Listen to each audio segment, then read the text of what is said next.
Hoy vamos a ver la construcción del muro de Berlín.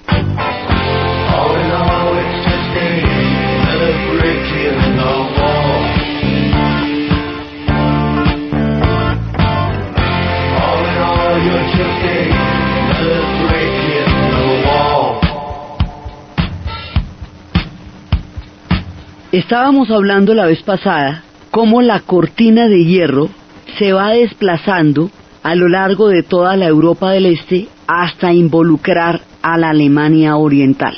Aquí nos vamos a encontrar con un grave dilema. ¿Qué fue primero, el huevo o la gallina? Y este grave dilema se nos va a repetir en todos los episodios de la Guerra Fría, porque cada uno de los dos bloques va a alegar que fue el otro el que lo provocó y que él lo único que hizo fue responder a la provocación del otro. Entonces, y ahí por ese lado cada cual va a echar su cuento y cada cual va a decir que no, que lo que pasa es que el otro era el que lo estaba amenazando y él lo único que hizo fue defenderse y a la vice contra. Entonces pasa lo siguiente, en todo se va armando todo el bloque, toda la parte del telón de acero, pero hay un momento en que ese avance frenético que va a tener Stalin en 1948 sobre la Europa Oriental preocupa muchísimo a la Europa Occidental. La Europa Occidental considera que la Unión Soviética se puede tomar la totalidad del continente si los Estados Unidos llega a salirse militarmente de todas las zonas que ha ocupado a partir del momento en que entró en la guerra. Entonces le dice a los Estados Unidos: no se vaya, porque donde usted se vaya y estos manes avancen, después le toca volverse a meter y otra vez volvemos a las que ya tuvimos. Entonces mejor quédese aquí y miramos a ver cómo se van a balancear las cargas. Entonces ahí en ese momento hay se ratifica la alianza, así como el bloque de los aliados se hizo alrededor de Alemania, y fue Alemania la que unificó un bloque de enemigos que de otra manera no hubieran podido juntarse para la foto. También es alrededor de la cuestión alemana que se va a romper definitivamente el bloque de lo que fue la Segunda Guerra Mundial. Alemania sella el carácter definitivo e irreversible de la Guerra Fría, la división de su país y la división de Europa. Y Alemania se convierte una vez más en el epicentro de el mundo de la posguerra y el mundo de la Guerra Fría. Alemania en diferentes ocasiones ha sido el eje gravitacional de la historia europea, en las dos guerras mundiales y ahorita en la posguerra, en la medida en que sobre ella se va a concentrar, sin comerlo ni beberlo, repetimos, porque los alemanes eran los menos interesados en tropeles, en el centro de la Guerra Fría. Entonces, ¿qué es lo que pasa? Europa teme ese avance soviético, y como lo teme tanto, ya en ese momento le pide a los Estados Unidos que se quede y que la respalde, y los Estados Unidos empieza a pensar que si necesita estar ahí y crear un contrapeso en Europa, acuérdense que la Guerra Fría empieza en Europa, si necesitan crear un contrapeso militar en Europa, van a necesitar una Alemania fuerte, van a necesitar una Alemania próspera, una Alemania floreciente. No les conviene una Alemania debilitada. Al tomar esa decisión los Estados Unidos deciden meterla dentro del Plan Marshall, es decir, todos los proyectos de la destrucción total y definitiva de Alemania después de la guerra, la desnazificación, los acuerdos que se habían firmado en Yalta que se comprometían a desmantelar las industrias alemanas, a volverla prácticamente un estado pastoril, todo lo que se había hecho para hundir a Alemania. Acuérdense que el interés fundamental de la Unión Soviética era hundir a Alemania, porque los 25 millones de muertos que ellos pagaron durante la Segunda Guerra Mundial les pesaban en cada una de sus decisiones. Entonces, por un lado, Alemania siempre fue un peligro para Rusia y para Francia. Entonces, en ese momento, los soviéticos están pensando, ellos ratificaron y fueron muy explícitos en el asunto de no permitir ningún tipo de ayuda para Alemania, porque la venganza sobre Alemania era una condición importantísima para ellos en la conferencia de Yalta. En el momento en que los Estados Unidos da un viraje sobre Alemania, decide que ya no va a ser un país ocupado, que ya no va y que ya va a parar la desnazificación. ¿Se acuerdan cuando estábamos hablando de los juicios de Nuremberg? Que hay una película que se llama así, que es con Maximilian Schell, que son los juicios de Nuremberg, pero ya en el 49, cuando la Guerra Fría ya está reclamando a una Alemania aliada, cuando les empieza a convenir que esté del lado de los norteamericanos y empiezan a bajarle el tono a los crímenes de guerra y empiezan a hacerle pasito y empiezan a diluir toda la resonancia que en el 45 era un alarido mundial. Ya para el 49 no hay que hacer tanto escándalo, ya quedan en los juristas. Habíamos hablado de esa película donde los juristas alegan que ellos lo que cumplieron fue las leyes alemanas, y entonces el juicio dice, bueno, pero entonces si las leyes piden las cosas más horrorosas, ¿la gente las va a cumplir? ¿Cómo es eso? Entonces en ese momento le van bajando el volumen a la desnazificación. Y poco a poco empiezan más bien a convertir a Alemania en un país aliado, lo mismo que pasó con Japón. ¿Se acuerdan que hay momentos, bueno, más adelante veremos que Japón también va a recibir los beneficios inmediatos de un cambio de orden mundial en el cual deja de ser una amenaza para convertirse en un aliado deseable? Entonces dicen más bien, ¿sabe qué? Más bien, en lugar de bloquear a Alemania, en lugar de ponerla otra vez a pagar esos deudos, no, es que los ponen tan furiosos, vamos a invertir en Alemania, vamos a reactivar Alemania, vamos a cambiar la política frente a Alemania y la vamos a meter en el plan Marshall, porque Alemania jalona a Europa. La reactivación de la economía alemana reactiva también la economía europea, porque es un eje gravitacional, es un punto importantísimo de toda la geografía y la política de los europeos. Entonces empiezan a hacerle ojitos a Alemania. Tan pronto le empiezan a hacer ojitos a Alemania, a la Unión Soviética se le van parando los palos, le quiero decir, pero se crispa, se le paran los pelos. Se le paran los pelos porque desde el punto de vista de la Unión Soviética, ¿cómo le parece la figurita de una Alemania fortalecida, económicamente próspera, apoyada por los Estados Unidos, que se ha convertido en la Guerra Fría en su archienemigo? No le pide más, ¿no? Entonces la Unión Soviética ve la inclusión de Alemania en el Plan Marshall como la ruptura de los acuerdos de Yalta. Esto ya no es un desacuerdo, una desaveniencia, esto ya no es una malinterpretación, esto ya es definitivamente haberle echado tierra a lo convenido. Y entonces dice, sí, bueno, pues vamos a ver cómo es la cosa. Entonces, ahí es cuando yo les digo que no se sabe si es primero el huevo o la gallina, porque desde el punto de vista de la Unión Soviética, la decisión de incluir a Alemania en el Plan Marshall y de meterla dentro del paquete de recuperación económica de Europa es directamente anular los acuerdos de Yalta. Y desde el punto de vista de los Estados Unidos, el avance de la Unión Soviética sobre la Europa del Este, colocando unos regímenes que terminen convirtiéndose en una prolongación de su sistema político y económico, es una manera muy agresiva de pisar duro y de sentar un precedente político, militar y económico en el corazón de Europa, y eso es una provocación que la hace sentir que es una amenaza para toda la Europa occidental. Entonces, cada uno dice que se estaba defendiendo del otro, y el otro dice que se estaba defendiendo del uno. Este tipo de situaciones la vamos a ver repetidas infinitamente a lo largo de los conflictos de la Guerra Fría, porque en cada uno de los conflictos que se van a formar siempre van a alegar que fue que él me provocó, como cuando dos niños se agarran, él fue el primero, no, pero él que fue lo que me dijo, no, pero fue el que fue que me pegó.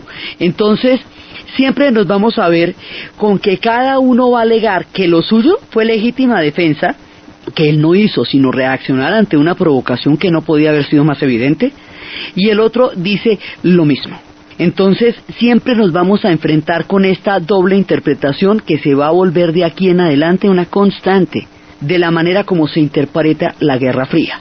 Por eso cada uno de estos episodios se va a volver siempre pues bipolar, pues cada uno va a considerar que la suya era la razón y que el otro fue el que empezó.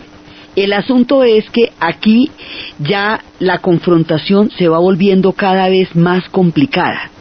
y cada vez más complicada. Entonces, Alemania había quedado dividida en 4 sectores, pero habíamos quedado en que esos 4 sectores iban a mantener una unidad económica, de acuerdo con los planes que se habían firmado en Yalta. A Alemania le van a quitar un territorio grande y se lo van a dar a Polonia, que es la parte del este. ¿Por qué a Polonia? Y aquí nos metemos. Antes de entrar a dividir Alemania, nos vamos a meter con el viejo truco del conflicto entre los eslavos y los germanos. Los germanos han venido avanzando desde los tiempos del medioevo, desde cuando los polacos católicos querían cristianizar una zona oriental poblada por prusianos que en ese momento eran paganos, y llamaron a los caballeros teutones, que eran una orden religiosa militar parecida a los templarios o a los caballeros hospitalarios, para que cristianizaran esa zona del este polaco. Los caballeros teutones no solamente cristianizaron la zona, sino que en cambio les dio por quedarse ahí. ¿Qué es lo que pasa cuando usted llama a los fuertes para que lo defienda de otros fuertes? Pues lo defienden y de una vez se acomodan. Entonces se quedan allá y ahí se quedaron. Y esa zona va a ser la Prusia.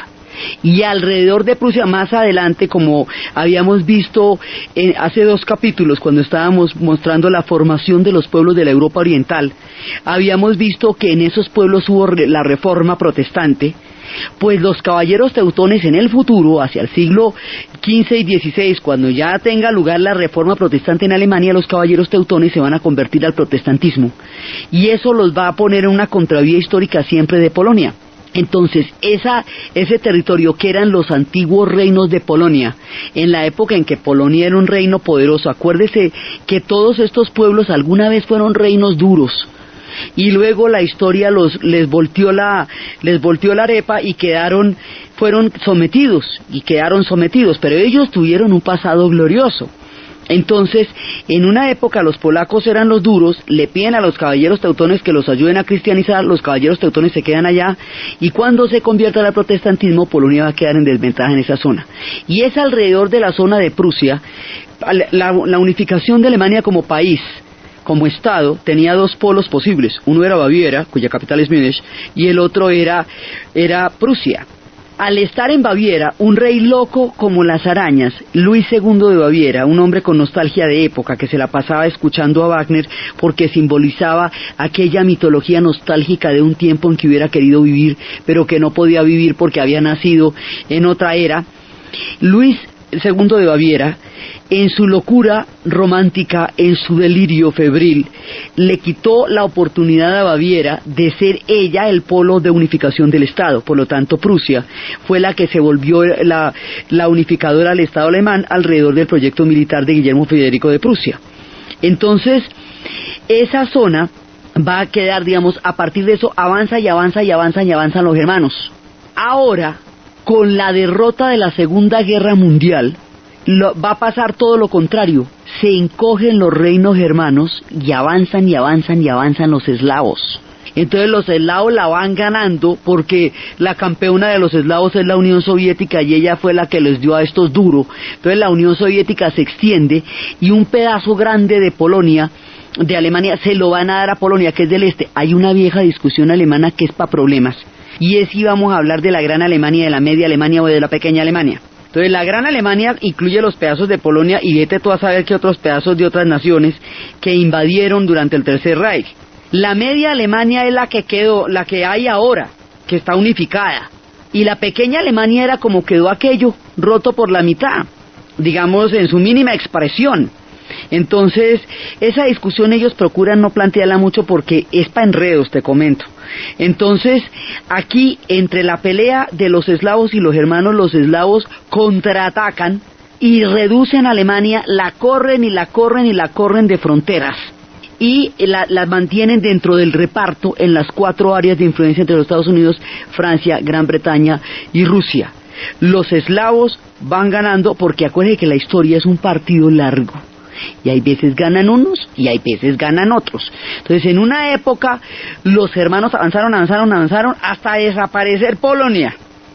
Y ahora avanzan los eslavos y lo van a meter dentro de Polonia. asuntos entre eslavos y germanos que siempre estremecen Europa.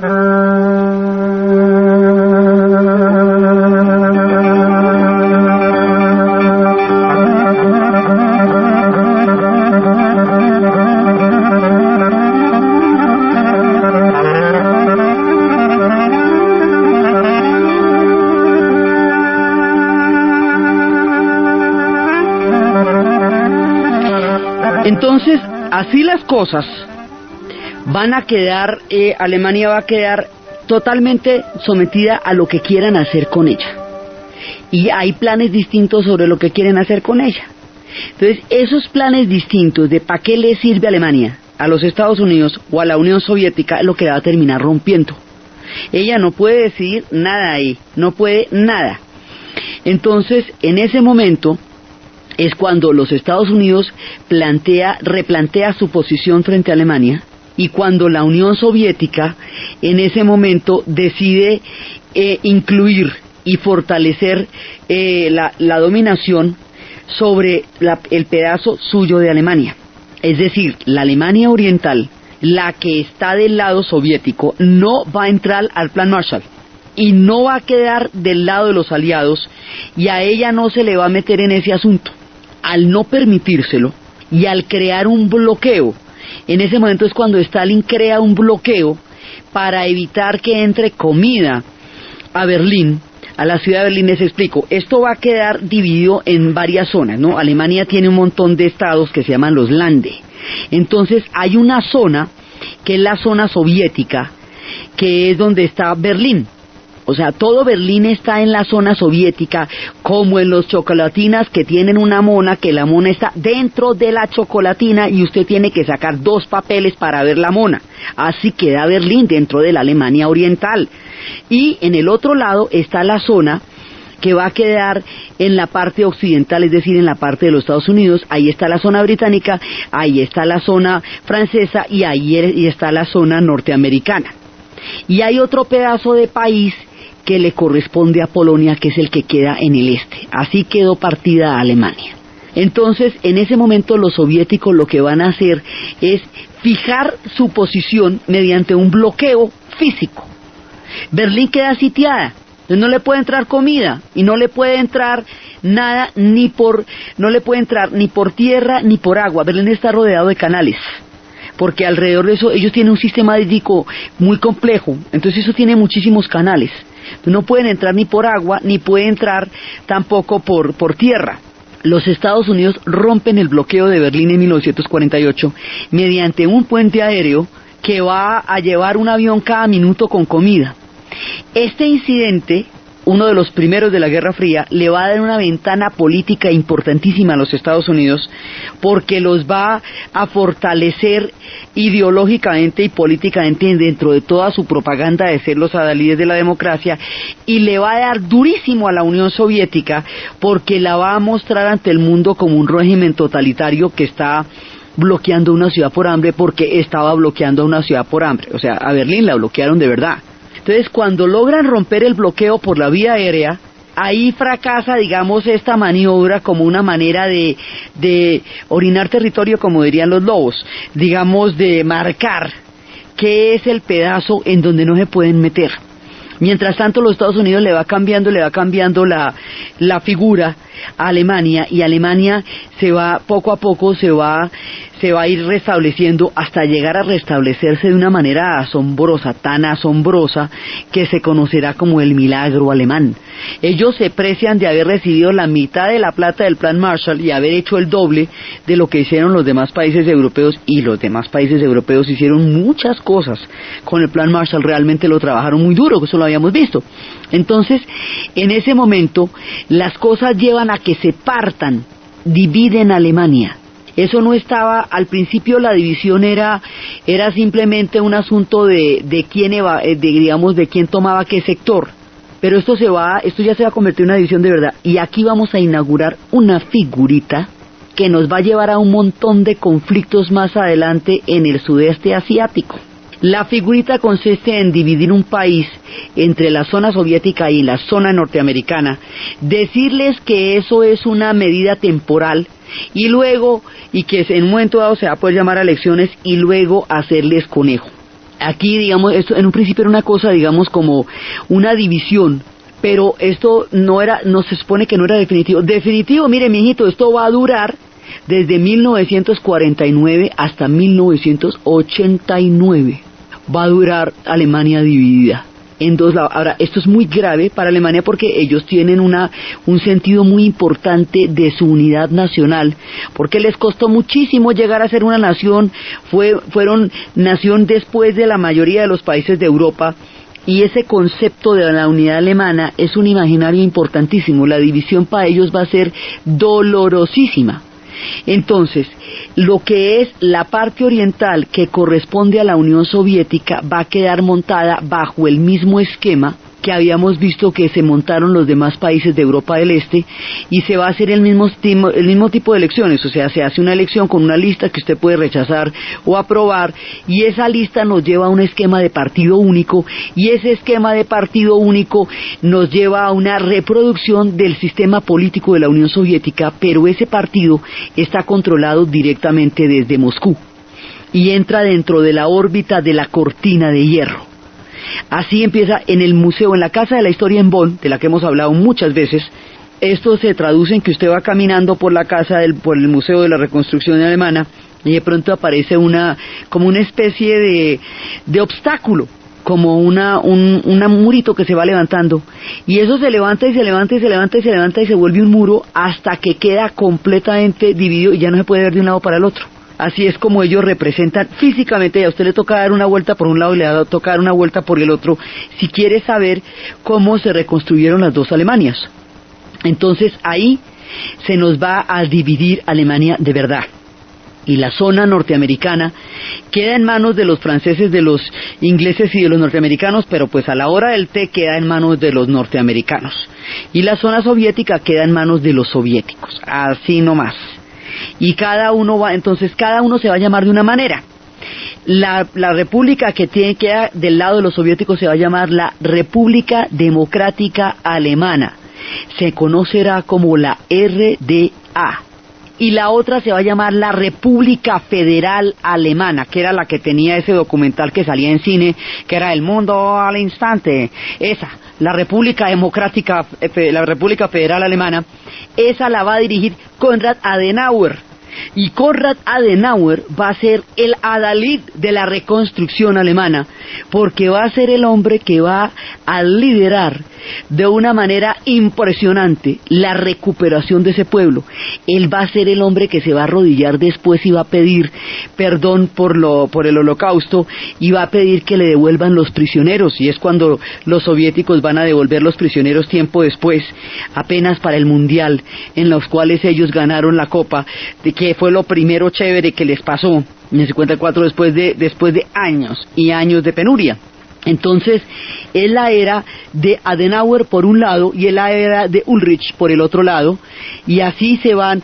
Walter Ulbricht queda como líder de la RDA y Konrad Adenauer queda como líder, como canciller, allá la figura es la de canciller, de la República Federal Alemana. En ese momento, en el 51, ¿se acuerda? Es cuando van a hacer el pacto del carbón y el acero. O sea, cuando se reconcilian con Francia y dejan atrás esta pelea permanente por Alsacia y Lorena que habíamos visto, que era en Sedan, que era en la Primera Guerra Mundial, que era en la Segunda Guerra Mundial. Ahí es cuando la que se reconcilia es esta parte. La República Federal Alemana, la de Adenauer, es la que se va a reconciliar con Francia. Van a hacer las paces en el pacto del carbón y el acero, que después se va a volver el mercado común europeo, y más adelante, digamos, el germen de la modernidad de lo que va a ser la Unión Europea, porque el proyecto original era el Sacro Imperio Romano Germánico de las épocas de Carlomagno. Pero en la era moderna esto es lo que va a pasar, es decir, esa república queda totalmente virada hacia Occidente, metida dentro de Occidente. Al estar metida dentro del Plan Marshall, queda en la órbita del capitalismo, y al estar la RDA dentro de la Unión Soviética, queda bajo la órbita económica del comunismo, no solamente como sistema político, sino como sistema económico. Ahí se dividió Europa. Esto, digamos, eso se viene viendo desde el telón de acero, pero cuando esto pasa, realmente Europa va a quedar dividida durante toda la Guerra Fría. Y eso va a ser un punto, por eso si Alemania no se reunifica, Europa no se podría reunificar y la Unión Europea como proyecto no sería posible. La Unión Europea riñe como proyecto con la Guerra Fría, porque la Guerra Fría zanjó la división de Europa. Y la división de Europa que se venía viendo desde que se empezó a correr el telón de acero, se va a cristalizar en Alemania. Entonces, así las cosas, con la increíble recuperación que van a tener los de la República Federal Alemana, los otros van a trabajar muy duro también. Y también van a levantar día a día su país, y también van a creer, y también van a merecer todo el esfuerzo que hicieron para levantar adelante su país. Quedan bajo la órbita soviética. Y en 1953, cuando haya una rebelión contra los soviéticos la van a aplastar con mucha fuerza, tanto en esta Alemania, tanto en la RDA, como en Polonia en el 51, como más adelante en Hungría en el 56, y como posteriormente en Praga en el 68, eso lo veremos después. Pero cualquier intento de establecer una autonomía frente al bloque soviético va a ser duramente castigado al interior de los países de la cortina de hierro. Entonces, esa va a ser una política con la cual los soviéticos garanticen que su bloque político y económico y militar no se resquebraje por la vía de rebeliones o reformas o protestas que se vayan a dar al interior de ninguno de sus miembros. Esto va a ser una constante durante la Guerra Fría. Cuando eso pasa, y debido a la gran recuperación que van a tener los de la República Federal por el Plan Marshall, el Pacto del Carbón y del Acero, la decisión de inversión en Alemania, el trabajo impresionante que van a tener todos los alemanes, todas estas condiciones le van a dar una ventaja económica muy grande sobre la RDA, siendo la RDA de todas maneras el país más avanzado dentro del bloque comunista, porque digamos los dos son alemanes, son durísimos para levantarse, entonces cada cual va a ser el mejor en donde esté. La RDA de todas maneras va a ser campeona dentro del bloque soviético, pero comparativamente hablando, la otra Alemania va a ser mucho más próspera. Entonces, como hay un pedazo de Berlín que queda en Occidente, porque acuérdense que Berlín también la dividieron, también está dividida en las 4 zonas, que a la hora del té son 2, la soviética y la norteamericana. Entonces pasaban del Berlín este, es decir, del Berlín que estaba bajo los soviéticos, lo pasaban para el Berlín del oeste, y de esa manera se salían del este y pasaban a la órbita de Occidente. Esto va a bloquear las comunicaciones de una manera rotunda. Usted no puede salir de un país de esos si no es desertando, y no puede entrar a un país de esos si no son con permisos oficiales muy grandes. Esta división se va a volver real. Cuando eso pasa, los alemanes están desfilando y desfilando de un lugar a otro, yendo de un lugar a otro, hasta que 2,5 millones de alemanes de la RDA se van a ir para la República Federal. En ese momento, numéricamente hablando, la RDA se empieza a ver amenazada con desocuparse y vaciarse de mano de obra, y con, digamos, económicamente hablando, esto la puede llevar a una situación sin salida, y toman la decisión más increíble, más aterradora que el mundo haya visto en toda la Guerra Fría. Un día por la mañana, la decisión que toman es física, así, física simplemente. Un día por la mañana de 1961, un día así se levantaron y empezaron a poner unas alambradas alrededor de la ciudad, y las fueron subiendo, primero eran alambradas, después eso se fue recubriendo de hormigón, y se fue levantando uno de los episodios más aterradores de toda la Guerra Fría, y uno de los episodios, digamos, más aterradores de toda la historia de este tipo de decisiones: el muro de Berlín. El muro de Berlín se va a construir prácticamente en un día del 13 de agosto de 1961. Las ciudades europeas son circulares. No son como las nuestras, que algunas son una cinta larga, larga, larga, larga, como es Bogotá. No, esto es una ciudad circular. Esa ciudad circular son ciudades circulares y concéntricas, digamos, están rodeadas de pequeñas placitas, pero tienen otro diseño diferente a como se hacen las ciudades en América Latina, otros códigos de fundación, y son ciudades mucho más viejas. Entonces lo que van a hacer con Berlín es rodearla. O sea, el muro lo que va a hacer es encerrarla. No es un muro lineal. Esto es difícil de entender, pero hay que imaginárselo. No es un muro lineal. Es como una especie de croissant.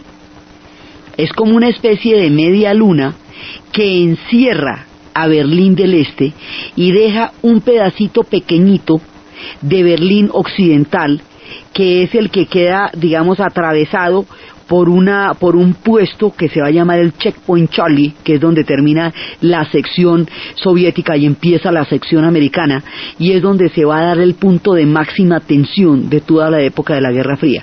¿Qué significa la construcción de un muro? Significa que mientras usted fue saliendo a trabajar, que mientras usted fue a la guardería a dejar sus hijos, levantaron ese muro, y por la tarde cuando usted llegó, su niño quedó al otro lado de la guardería, usted no lo puede sacar, quedó al otro lado del muro. Significa que al otro lado quedó su esposo, quedó su mujer, quedaron sus hijos, quedaron los colegios, quedaron sus padres, quedaron sus hermanos, y se divide la sociedad y la familia alemana en una decisión de esta sin consultarle a nadie, y esto va a generar la herida más grande entre los alemanes, porque mire, si usted tiene a su hijo al otro lado de una alambrada, o si usted tiene a su esposo al otro lado de una alambrada, o a sus padres, usted se hace matar, usted se ensarta contra las alambradas, pues ellos se hicieron matar, y se ensartaron frente a las alambradas también. Entonces, aquí destruyen una gran cantidad de bosque para convertirlo en una armazón de concreto y hormigón lleno de reflectores, alambradas, perros guardianes y una policía absolutamente temible que se llamaban los Bopos. Y ellos van a estar vigilando. Entonces la gente va a cruzar ese muro de todas las maneras posibles. Hay fotos. Lo que hoy es el Checkpoint Charlie, hoy, después de pasadas todas estas historias, es un museo. Y en ese museo están los pasaportes de rojos, y unos rojos y otros azules, de la RDA y de la República Federal Alemana en un tubo, y usted entra y están todas las maneras en que la gente pasaba el muro. Está un Trevanian, un carro que se producía en la RDA, que por ser tan pequeño no lo revisaban porque ahí no cabía un alemán. Pues se metían, los alemanes son enormes, y se metían ahí con patos a manos para pasar para el otro lado. Pasaban por kayaks a través de los canales.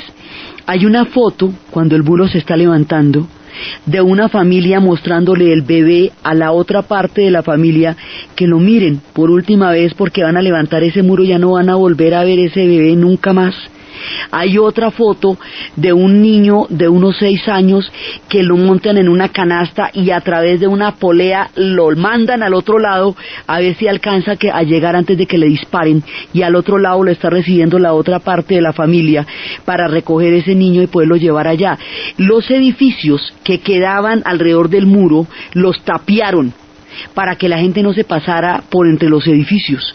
Entonces, este espectáculo de estas cajas de edificios tapiadas, de esta cantidad de concreto y hormigón que se va a levantar ahí, de esos puestos de francotiradores disparándole a cualquier cosa que se mueva en dirección del muro, van a convertirse en el más dantesco panorama de la Guerra Fría. Y esto que es tan absurdo se va a volver peligroso, grotesco e infame, y el muro de Berlín va a ser una de las infamias del siglo XX. Esto va a ser una de las cosas más aterradoras, ese muro de Berlín. Occidente protestará, se rasgará las vestiduras, se pondrá muy furioso, pero no va a hacer nada, porque ya está rigiendo el equilibrio del terror. Ya los soviéticos tienen la bomba atómica, entonces ya ninguna confrontación la quieren llevar hasta esos extremos, así que se rasgan las vestiduras y dicen, no, qué cosa tan horrible, Ave María, pero no hacen absolutamente nada contundente que lleve, digamos, a echar para atrás la decisión de construir ese muro. Ese muro va a dividir estos dos pueblos de una manera absolutamente aterradora. Hay túneles. Las fotos de los túneles, hay una foto de unos viejitos que querían salir a construir un túnel y pasar al otro lado, y unos jóvenes que querían construir el túnel. Los jóvenes hicieron el túnel de 1,45, los viejitos lo hicieron de 1,90 porque ellos querían salir de pie al otro lado. Los jóvenes se burlaron de ellos, y cuando los viejitos pasaron al otro lado, tienen una foto de cuando lograron atravesar el muro y decían que eran 10 años más jóvenes el día que lo lograron. Son miles de historias de la gente que se botaba en planchas en baldes de concreto, de la gente que se botaba en cuerdas, en poleas, la foto del soldado que en el momento en que ve que están subiendo los alambradas, un soldado de Alemania del Este, que en el momento en que ve que están haciendo las alambradas, pega el carrerón, él mismo de los que está construyendo, y ¡pum!, salta al otro lado. Y está la foto del hombre saltando al otro lado. Miles de personas intentaron atravesar ese muro, y ese sí que tiene películas. El espía que llegó del frío, Funeral en Berlín. Este sí que tiene películas. Si hay un lugar que se ha filmado profusamente es el muro de Berlín, porque todo el mundo de los espías va a estar atravesando el muro de Berlín. Hay una policía que es la que está custodiando el muro, y hay un servicio de agentes secretos que se van a llamar la Stasi. La Stasi, que son los servicios de control del Estado, los organismos de seguridad, van a crear un sistema de espionaje que de los 17 millones que componían la RDA, 6 millones eran de la Stasi. Esto era un sistema de vigilancia entre hermanos, entre familiares, entre amantes. Cuando caería el muro, los organismos de derechos humanos se tomaron los archivos de la Stasi y prohibieron que cualquier Estado pusiera las manos ahí, porque ahí están las más sucias historias de todos los Estados, y empezaron a abrir los archivos para que la gente supiera en el futuro qué había pasado con ellos. Y ahí fue cuando se descubrió el caso emblemático de aterrador de una mujer que se había casado con un hombre durante 10 años de matrimonio y 2 hijos, y descubre que él era un miembro de la Stasi y que la había estado reportando desde que se casaron, que era, digamos, ya estaba casada con un infiltrado del sistema, que todo el tiempo la había estado delatando ante los organismos de seguridad. Decían que su rostro no era humano, desfigurado por el dolor cuando lo supo. Entonces, esto es una cosa bravísima, porque ellos quedan totalmente encerrados. O sea, los alemanes del este quedan encerrados ahí, y de ahí no pueden salir. Queda terminantemente prohibido que ellos salgan para el oeste. No pueden, y los de la este tampoco pueden entrar allá, y usted tiene que bajarse dar la vuelta por el pedacito del croissant que pertenece a oeste, da la vuelta y luego vuelve y se sube y sigue por la Alemania oriental. Entonces, este muro de Berlín, los muros se hacen para separar a las personas. Los muros son la prueba más contundente de la incapacidad de los seres humanos para convivir con ideas y culturas diferentes. Cada vez que se levanta un muro, la humanidad en su conjunto pierde, y no logran tampoco evitar que los pueblos se comuniquen, porque el deseo humano de encontrarse con nosotros siempre es más fuerte. Muros fueron los que hicieron en la época de los romanos para aislar al mundo celta en la muralla de Adriano. Muros se construyen actualmente en la frontera de los Estados Unidos con México para que todos estos pueblos no puedan ir a las tierras de sus antepasados, donde siglos atrás habían nacido aquellos de donde ellos vienen. Muros se construyen en el Medio Oriente para evitar que pasen de un sector a otro en el conflicto árabe-israelí y los palestinos. Muros se construyen todavía, y lo triste de que se construyan muros es que la amarguísima lección del muro de Berlín no parece haber sido aprendida en su totalidad, porque si hubiéramos comprendido el infame gesto que esto significó para la historia de un país, a nadie se le ocurriría levantar un muro. Los muros no detienen, pero sí hieren, pero sí zanjan profundas diferencias entre los pueblos, y eso después es dolorosísimo y difícil volver a reconciliar todos esos pedazos de patria que se dividen cuando se hace un muro. Es una de las expresiones más dolorosas de la intolerancia, lo que es la construcción de un muro.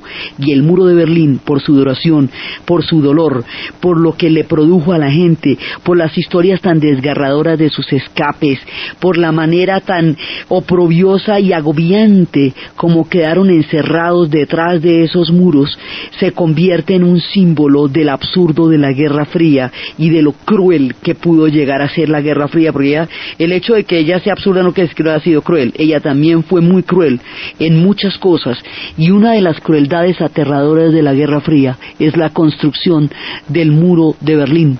Una vez que se levante ese muro, eso no va a tener vuelta atrás. Y toda la gravitación del mundo de los espías, que después vamos a ver sistemáticamente cómo se creó la CIA, la checa, la NKVD, la KGB, el MI5, el MI6, después eso lo vamos a ver con calmita, porque sin los espías no hay juego.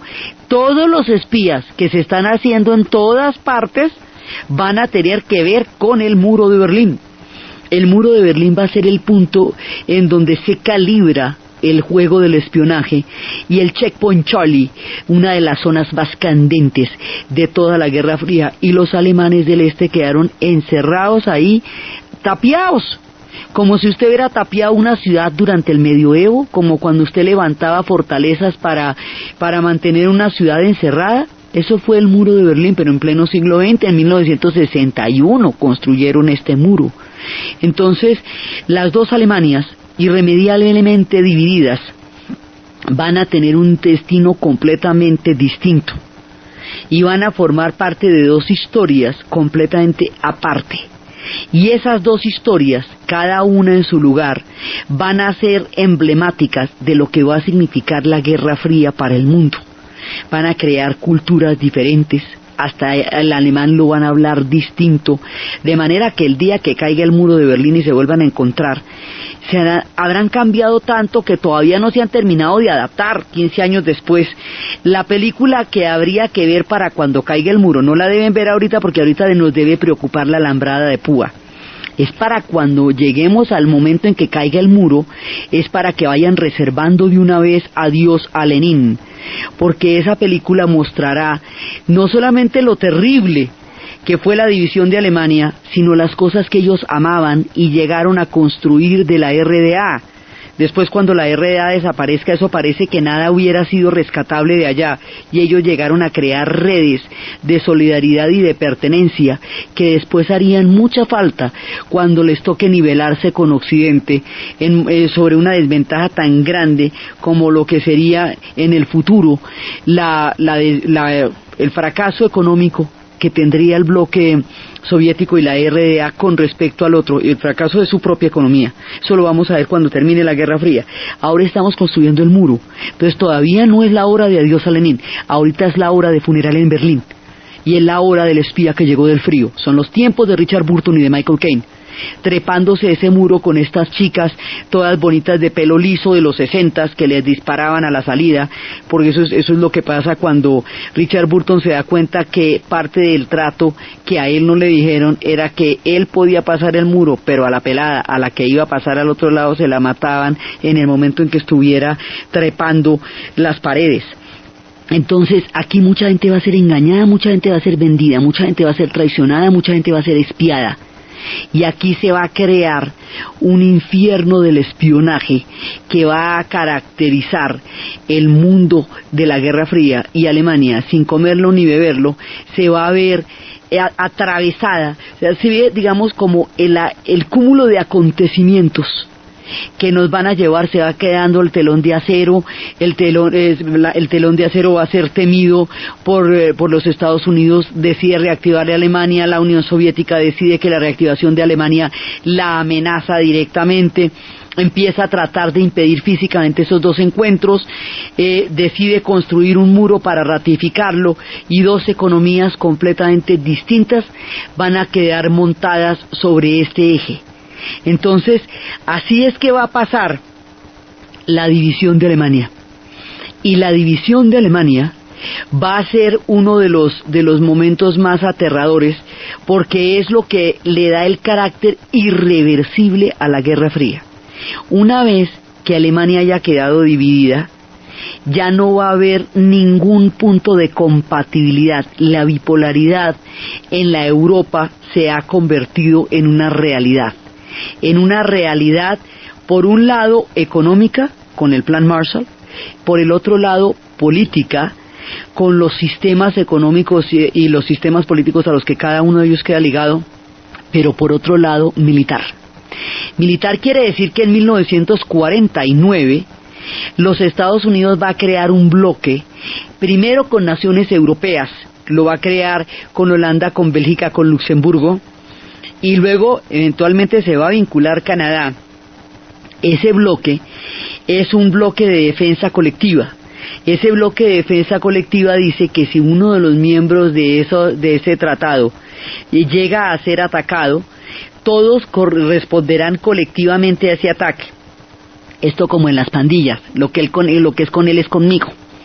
¿Sí? Entonces, a este tratado lo vamos a conocer con el nombre de Organización del Tratado del Atlántico Norte. En español, la OTAN. En inglés, NATO, the NATO.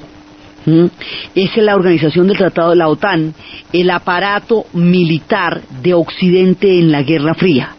Y a esto se le van a meter bombas nucleares para que la cosa tenga más suspenso y más acción. Y es precisamente contra la nuclearización de la OTAN que se van a producir las marchas en Aldermaston, Inglaterra, en el 58, que tendrán como emblema el símbolo de la paz, porque considera el Comité de Desarme Antinuclear, sigla que se convertirá en el símbolo de la paz, como una manera de llamar la atención sobre lo demencial de una carrera, de una escalada de bombas atómicas, cuando ya han pasado las cosas tan terribles que pasaron. Como todo esto tiene una reciprocidad, del otro lado, la Unión Soviética va a crear un tratado militar equivalente con los países de Europa del Este, al que vamos a llamar el Pacto de Varsovia. Y Alemania Oriental va a quedar vinculada militarmente y políticamente al Pacto de Varsovia, mientras que la Alemania Occidental va a quedar vinculada a la OTAN. Las dos Alemanias están en dos sistemas defensivos distintos, enfrentados uno contra otro, con todos los misiles construidos debajo de sus propios suelos, atravesadas por un orden económico y político bipolar, que van a despedazar su historia durante toda la época que duró la Guerra Fría. Entonces, aquí dejamos esto ardiendo, y dejando esto ardiendo en un punto álgido, nos vamos a meter en otra región a la que va a llegar la Guerra Fría y en la que también va a elevar mucho la temperatura. La Guerra Fría comenzó en Europa con el muro de Berlín y con la Europa del Este. La Guerra Fría continuará en Asia con la Revolución China y lo que después va a llevar a las guerras de Corea y de Vietnam.